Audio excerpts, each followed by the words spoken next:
Oke teman-teman, kembali lagi di konten Ivan Studio Webcam bersama aku Ivan Pianis, sang engineer yang paling mantap, paling top nomor 1 hanya di Ivan Studio. Dan selalu salam berkarya aja dulu. Oke ma bro, kembali lagi di konten kali ini. Aku akan memberikan tips and trick bagaimana caranya membuat audio kita itu menjadi tebal, menjadi gemuk, menjadi berisi, menjadi rich, kaya akan warna, kaya akan saturasi. Nah, sorry, ini yang banyak sekali ditanyakan oleh teman-teman. Masih banyak teman-teman yang menanyakan, Mas, gimana ya caranya mixing itu biar terdengar berisi, biar audionya itu tebel, biar gemuk, biar gendut. Nah, caranya let's go langsung ke projectnya. Boom. Oke teman-teman, di sini kita tidak akan berbicara tentang kompresor, kita tidak akan berbicara tentang EQ, kita tidak akan berbicara tentang saturasi dan lain sebagainya. Karena apa? Kalau dengan teknik-teknik itu, betul, itu akan membantu. Dari segi processing itu akan membantu untuk menebalkan audio kita, untuk memberi karakter dan coloring, saturasi dan lain sebagainya. Intinya memperbagus data audio kita. Dan itu sudah aku bahas banyak sekali di video-video sebelumnya. Kalian bisa cek video-video tentang kompresor, saturasi, EQ dan lain sebagainya. Nah, tapi di sini teman-teman kita akan berfokus kepada yang namanya komposisi, dimana komposisi tidak kalah penting teman-teman. Bahkan menurutku adalah poin yang paling utama, nomor 1 adalah komposisi. Itu yang akan membuat audio kita itu menjadi rich atau menjadi kaya akan saturasi, harmonic saturation, tebel, gemuk, berisi. Itu dari komposisi. Jadi tidak hanya bermain EQ di bus sana bus sini, kompresor di saturasi bus sana bus sini, enggak teman-teman. Tapi data audionya dulu atau komposisinya dulu yang diperhatikan. Nah, di sini akan kita bedah. Ini ada satu project contoh sama bandku teman-teman ya. Nih kita dengarkan sekilas.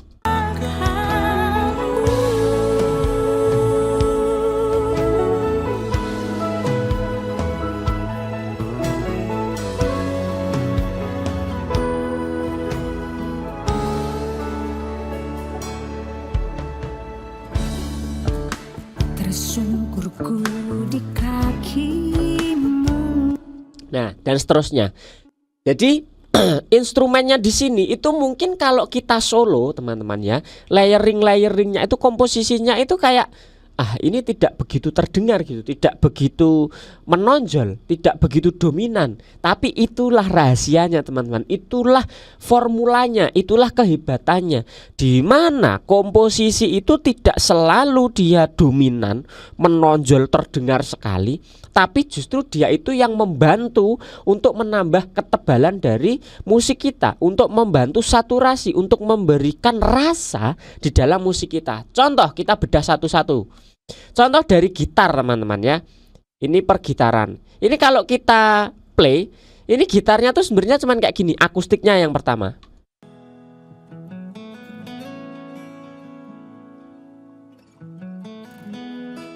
Kecil banget teman-teman. Ada leadnya, ada rhythm sectionnya.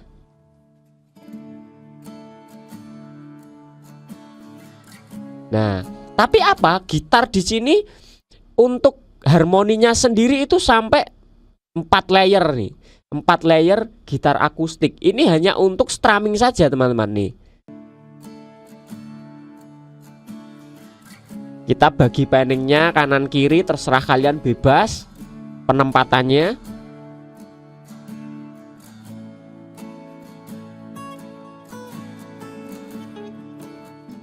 Nah, dia tipis sekali teman-teman. Kalau kita dengarkan sendiri itu kecil sekali gitu. Nah, kemudian di bawahnya ada gitar elektrik teman-teman. Nih.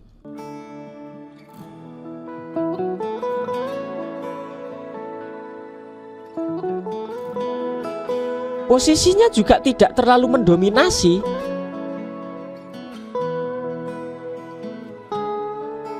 Nah, tapi ketika digabung, mereka ini akan menjadi satu kesatuan di mana komposisinya jadi tebel, teman-teman. Nih, kita dengarkan.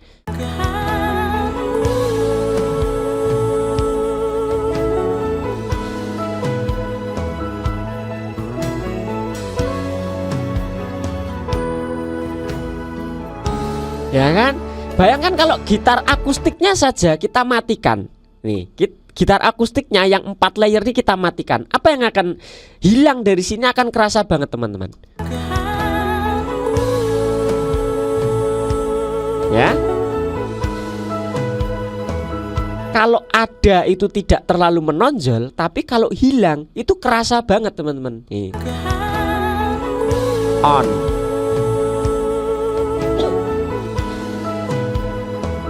Off.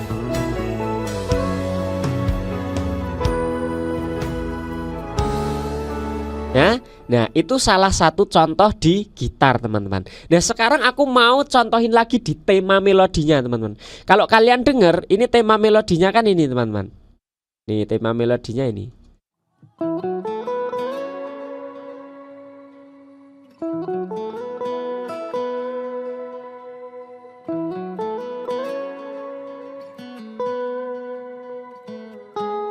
Nah, tema melodinya itu cukup diambil oleh gitar elektrik dan gitar akustik. Untuk melodi selesai dong. Itu kan kalau kita play begini, ini selesai, teman-teman. Ini tak matikan dulu. Ini aman-aman aja gitu.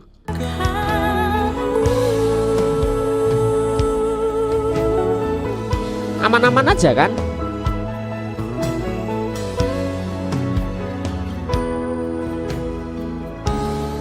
Nah, kalian tetap mendengar tema melodinya dengan jelas oleh lead gitar akustik sama elektrik. Tetapi di sini tak tambahin lagi ada flute sama klarinet, teman-teman. Di mana ini akan menambah nuansa, akan menambah ketebalan dari temanya. Nih, flute dan klarinetnya kita solo.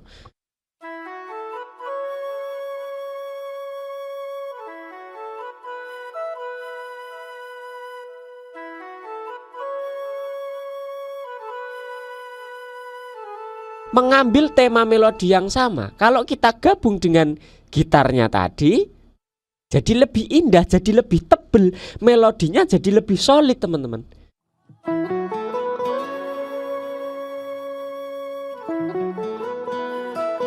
Jadi tidak perlu kalian banyak proses, tidak perlu kalian susah-susah EQ, busana, busini, saturasi dan sebagainya. Komposisinya sudah mendukung. Nah, sekarang kalau kita play bersamaan, flute dan klarinetnya kita matikan, ya kan? Bagus, sudah cukup. Tapi kayak biasa aja, B aja. Kalau ditambahin ini, flute-nya kita nyalakan,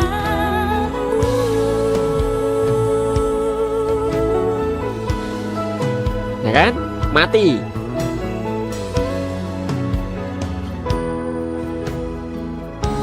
Nah, nyala.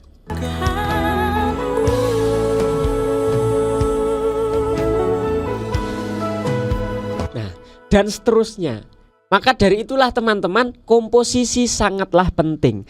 Contoh terakhir, teman-teman, di bagian sini. Ini aku mau kasih tahu contoh yang sangat-sangat penting sekali di sini.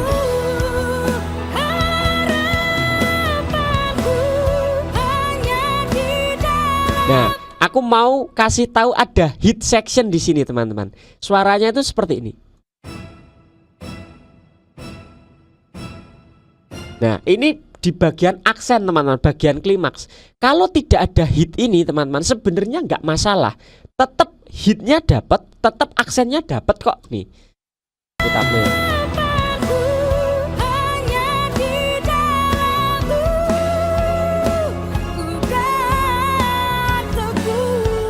Tetap oke kan? Tetap enak kan? Tapi kalau hitnya kita nyalakan, kalian akan merasakan sensasi yang berbeda, teman-teman, dimana aksennya itu lebih terasa.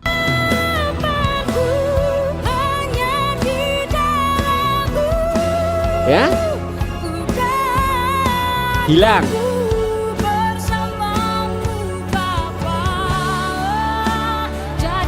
Nyala. Hilang. Jadi tipis kan teman-teman. Di sini nih jadi tipis teman-teman nih. Sebenarnya enak-enak saja, cuman kan bisa lebih tebel dengan ini, dengan hitnya teman-teman.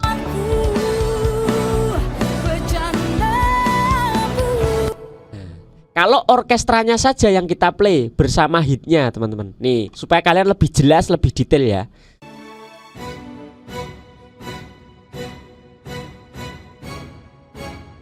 Ya, kalau misalkan hitnya hilang, orkesnya sebenarnya sudah cukup.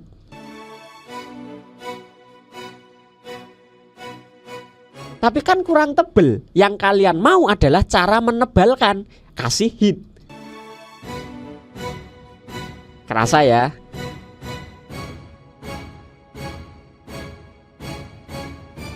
Nah, dan seterusnya teman-teman. Jadi komposisi sangatlah penting. Makanya kenapa kok ini bisa banyak instrumen, kenapa kok orang-orang itu datanya bisa sampai puluhan, ratusan track, itu untuk menunjang kebutuhan komposisi teman-teman. Jadi poin di sini adalah jangan kalian itu hanya mengandalkan yang namanya proses editing ataupun processing manipulatif apapun itu. Kalian itu kebanyakan buat teman-teman yang katakanlah baru belajar, pemula, itu kalian berfokusnya itu hanya Mas plugin apa, Mas VST apa, Mas caranya gimana, EQ-nya seperti apa, kompresornya apa, dan lain sebagainya. Kalian hanya berfokus di situ. Tetapi kalian lupa yang namanya data awal atau sumber suara, komposisi, aransemen itu mempengaruhi. Kita sudah praktekkan bersama-sama. Kalian pun bisa mendengarkan secara real.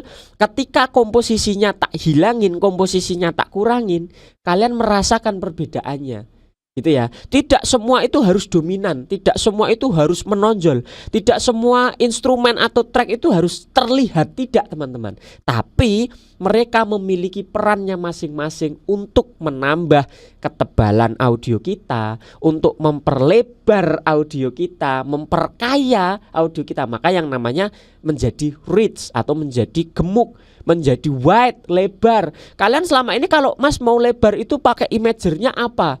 Stereo image-nya apa? Kalian hanya berfokus ke sana. Kalian lupa bahwa untuk kelebaran itu tidak perlu imager pun bisa. Justru lebih bagus ketika komposisinya sudah lebar. Dengan instrumen yang banyak, dengan layering yang banyak, kalian lebih fleksibel untuk panning sana, panning sini, layering sana, layering sini. Akhirnya audionya menjadi tambah tebal dan lebar. Nah, gitu aja teman-teman ya. Video kali ini kita membahas tentang komposisi. Jarang-jarang banget aku membahas tentang komposisi teman-teman ya. Biasanya itu tadi processing, editing. Tapi kita melupakan yang namanya komposisi, aransemen. Itu juga sangat penting teman-teman ya. Jadi coba kalian praktekin. Coba diskusi di bawah. Kalau kalian masih bingung, masih ada pertanyaan atau ada pengalaman apa, kita sharing-sharing di kolom komentar. Gitu aja teman-teman. Sampai jumpa di video selanjutnya. Salam audio dan jangan lupa untuk terus berkarya aja dulu. Bye bye teman-teman. God bless you.